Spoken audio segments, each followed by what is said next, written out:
ECU Lancer CB4, saya akan membahas perbedaan dan juga kesamaan dari kedua buah ECU ini.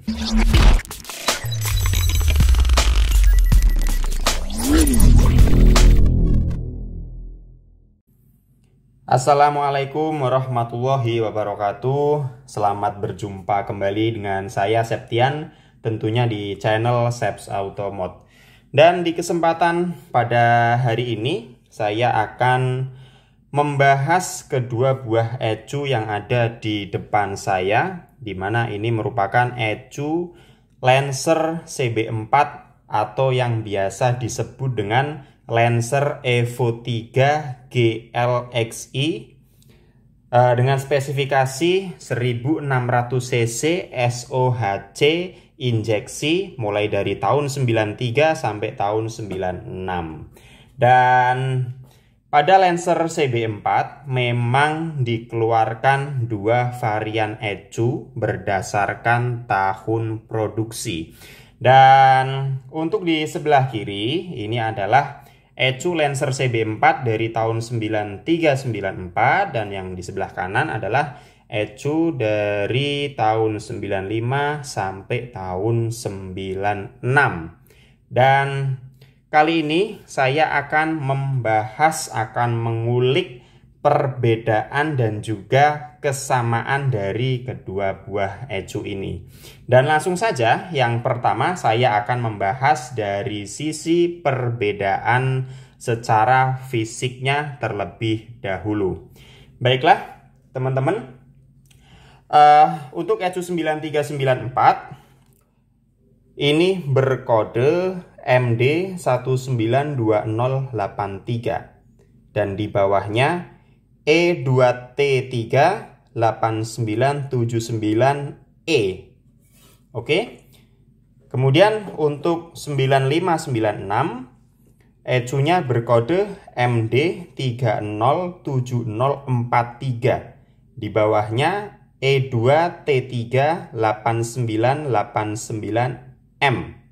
Nah, ini adalah perbedaan yang pertama. Dan kemudian kita ke bagian samping.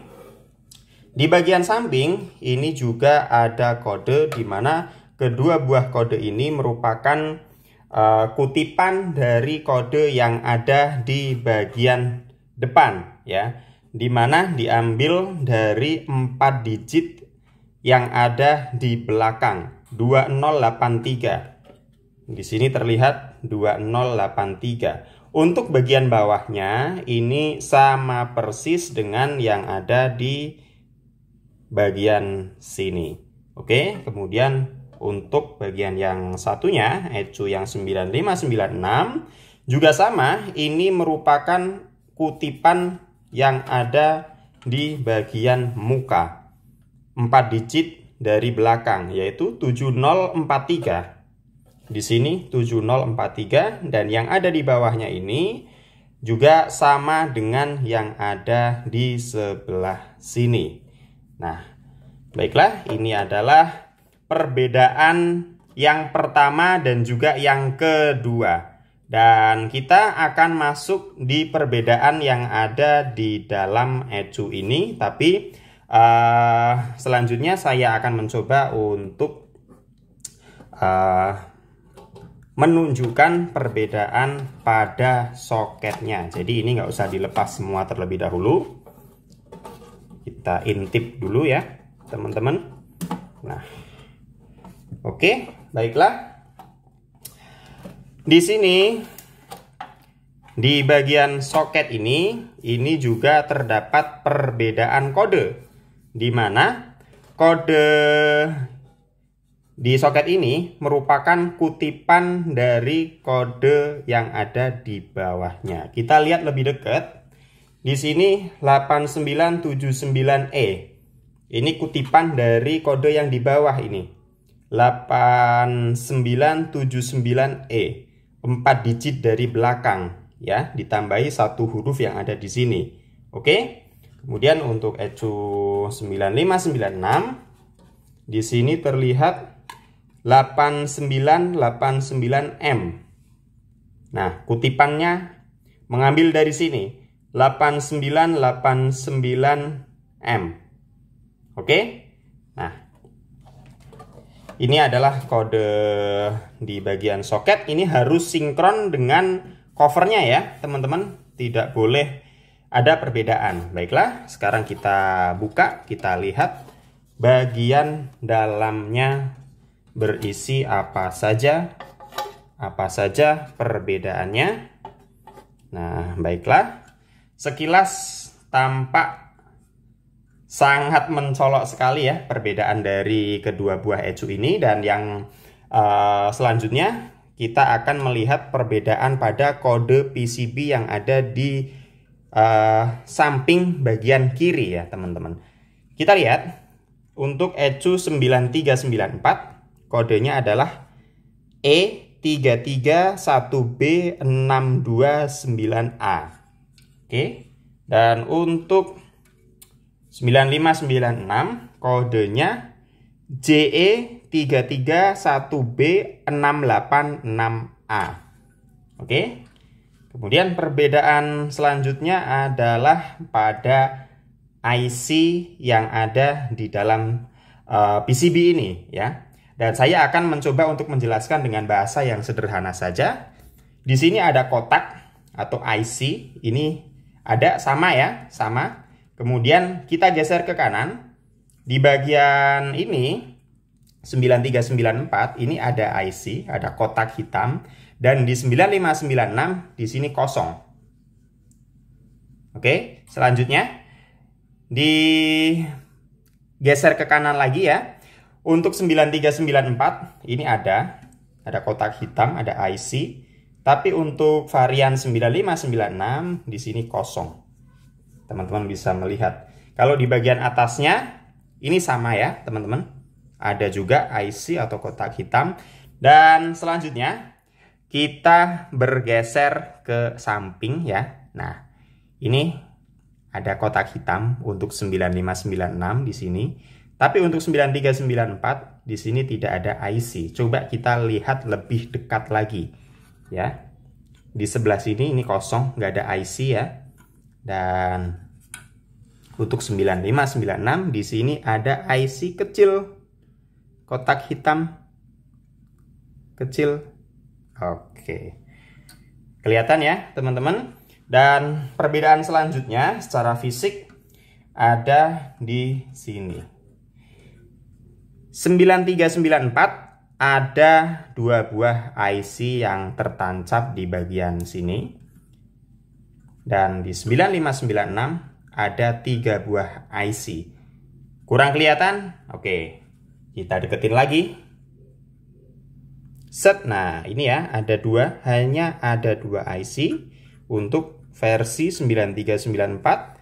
Dan untuk 9596 di sini ada 3 IC. Oke, kelihatan banget ya. Saya deketin. Nah. Oke. Baiklah. Jadi ini adalah perbedaan secara fisik. Dan kemudian pastinya ada perbedaan secara fungsi ya, teman-teman. Jadi perbedaan secara fungsi di sini adalah jika ecunya kita tukar-tukar ya, ecu 93 kita pasang ke Lancer 95, itu kipas radiator tidak akan menyala, nggak akan berputar, tidak akan aktif. Begitupun sebaliknya, mobil kita tahun 93 tapi pakai ecunya tahun 95, itu juga sama, nggak akan aktif kipas radiatornya atau tidak akan menyala secara otomatis, jadi mati ya kipas radiatornya. Jadi itu adalah perbedaan secara fungsi. Dan kemudian kita masuk ke tahap apa saja kesamaan dari kedua buah ecu ini. Oke, kita pasang lagi covernya. Baiklah, kesamaan yang pertama adalah, ini pastinya secara fisik dulu ya. secara fisik kesamaannya adalah pada semua desain dan juga tata letak lubang-lubang baut ini sama semua ya. Teman-teman, baik 9394 maupun 9596 ini tata letaknya sama semua, desainnya sama semua, polanya sama semua. Baik di bagian samping juga bisa dilihat ini tata letak baut-bautnya itu sama semua, baik di samping kanan maupun di samping kiri ya teman-teman. Nih, sama semua. Kemudian kesamaan fisik yang kedua, kita coba lepas lagi. Nah, kesamaan fisik yang kedua adalah pada bagian soket. Nah, baik 9394 maupun 9596, soketnya sama. Ada 3 bagian ya, ada 3 soket ya. 1, 2, 3, ini juga sama. 1, 2, 3. Oke, soketnya sama. Dan juga kesamaan fisik yang terakhir terletak di tata letak baut-baut PCB. Teman-teman saksikan, lihat ini di sini ada 1 ya, sama ya, 2, 3, 4. Titik-titiknya sama sehingga cover ataupun isinya ini bisa saling ditukar tempatnya. Oke, teman-teman. Jadi secara fisik itu ya kesamaannya, dan kemudian secara fungsi kesamaannya apa saja. Kesamaan secara fungsi prosentasenya versi Seps Automod adalah 95% sama fungsinya. Mulai dari injektor, kemudian dari pengapian, dari servo, dari fuel pump, kemudian dari airflow, itu semuanya kompatibel. Bisa saling ditukar-tukar teman-teman. Nah, 95% sama. Jadi yang 5% perbedaannya, yaitu yang tadi sudah saya sampaikan di bagian kipas radiator yang tidak mau berfungsi. Nah, baiklah, dari kesamaan sudah kita bahas, perbedaan juga sudah dibahas di awal. Nah, sekarang saya akan memberikan sebuah atau beberapa saran buat teman-teman, di mana tidak menutup kemungkinan isi dari ECU kita atau ECU kalian di CB4 kalian ini bisa tertukar. Nah, sehingga akan berakibat kipas radiatornya tidak mau menyala secara otomatis atau tidak mau berfungsi, tidak mau berputar kipas radiatornya. Itu adalah karena kesalahan atau human error. Contohnya seperti ini. Mobil kita tahun 96. Mobil kalian tahun 96. Tetapi ternyata setelah dicek menggunakan ECU punya Lancer CB493. Ya. Yang paling penting diperhatikan adalah kode yang ada di soket ini dan juga kode yang ada di papan PCB. Ya, teman-teman harus disesuaikan. Coba dipastikan lagi, barangkali teman-teman punya masalah kipas radiatornya mati, nggak mau otomatis.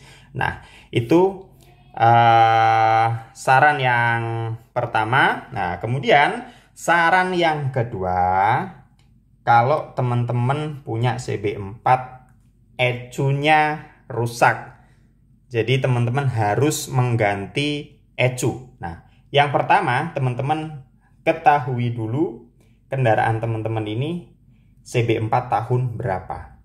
Oke, itu yang pertama. Kemudian yang kedua, harus dicarikan ECU dengan kode sesuai dengan spesifikasi tahun mobil teman-teman semua. Ya, sebisa mungkin jangan sampai tertukar ya, jangan sampai salah ECU. Itu untuk menghindari atau supaya lebih efisien, nggak perlu rubah-rubah lagi jalur ke kipas radiator. Nah, tapi kalau seandainya terpaksa harus tertukar ya, karena mungkin mobil teman-teman seperti tadi, mobilnya tahun 96, nyari ECU untuk spesifikasi yang ini itu nggak ada, dan terpaksa harus pakai ECU dengan spesifikasi yang ini. yang tahun 9394 karena barangnya yang ada cuma ECU dengan kode ini ya, 8979E. Itu nggak apa-apa karena terpaksa, sekali lagi terpaksa, tidak ada masalah. 95% semua kompatibel, 95% kompatibel. Nah, tinggal solusi supaya kipas radiatornya mau berputar itu biasanya teman-teman bengkel memodifikasi jalur untuk kipas radiator. Jadi biasanya itu langsung ya jalurnya ya, kipas radiatornya. Jadi begitu kontak hidup atau begitu mesin hidup, itu kipas radiatornya berputar. Jadi udah nggak bisa otomatis lagi, teman-teman. Nah, makanya teman-teman harus perhatikan betul, harus diupayakan betul kalau ECU-nya rusak, harus disesuaikan sebisa mungkin, harus disesuaikan dengan spesifikasi di tahun masing-masing antara ECU dan juga tahun mobilnya, seperti itu ya.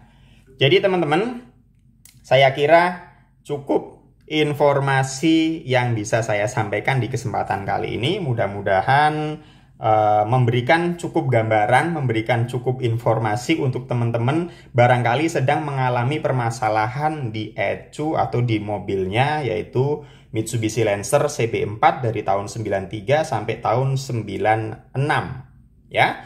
Terima kasih banyak. Nah, kemudian buat yang belum subscribe sekarang juga karena Seps Automod akan terus memberikan informasi-informasi yang sangat menarik dan juga sangat bermanfaat untuk kalian semua. Jadi jangan sampai ketinggalan, subscribe sekarang juga dan juga loncengnya diaktifkan supaya setiap kali ada video-video terbaru dari Seps Automod kalian dapat notifikasi, dapat pemberitahuan. Oke, terima kasih banyak. Sampai di sini dulu. Sampai jumpa lagi di video-video yang lain. Wassalamualaikum warahmatullahi wabarakatuh.